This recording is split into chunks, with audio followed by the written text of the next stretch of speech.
Hi, I'm Mark Green with the Oklahoman in Washington. Democratic leaders in Congress are in a hurry to get out of town.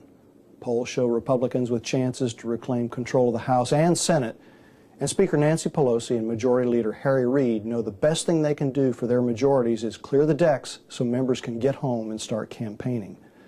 Democrats face two challenges.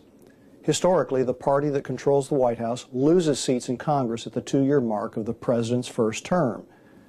In the House, the loss of a dozen or 24 seats isn't unusual. Their current majority is 78 seats, so a net loss of 24 would still leave them in control. They'll be lucky if that's the case this year. In the Senate, Democrats hold a 59-41 advantage. At the beginning of the year, it looked pretty safe. Not so much now. There's that history I mentioned, but also the unpopularity of some of the policies they pursued with President Obama. Stimulus spending and health care were landmark achievements for the Democrats, but they're not favored by most Americans. Plus, there's the economy and the oil spill. All are dragging down Democratic candidates. Instead of being able to run on their record, a number of Democrats will run away from Obamacare and Obama, trying to save their jobs.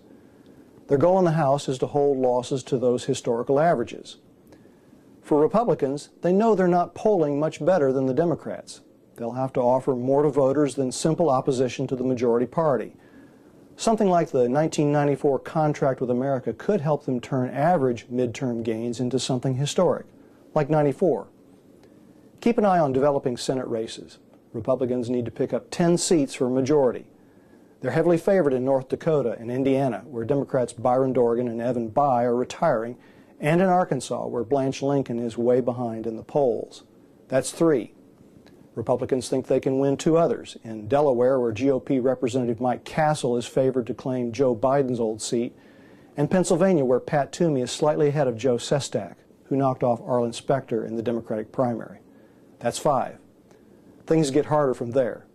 But Democratic seats from Illinois, Colorado, and Nevada, Reid's seat, are in play, as are those from Washington and Wisconsin. Even California's Barbara Boxer might be vulnerable. Win them all, and that's 11, if Republicans can hold their own seats, which won't be easy with races in Missouri and Florida too close to call. It'll be something like drawing an inside straight in poker. Not likely, but possible. The House is a better bet. Either way, Obama is likely to see a more adversarial Congress next January, something few would have predicted a year ago.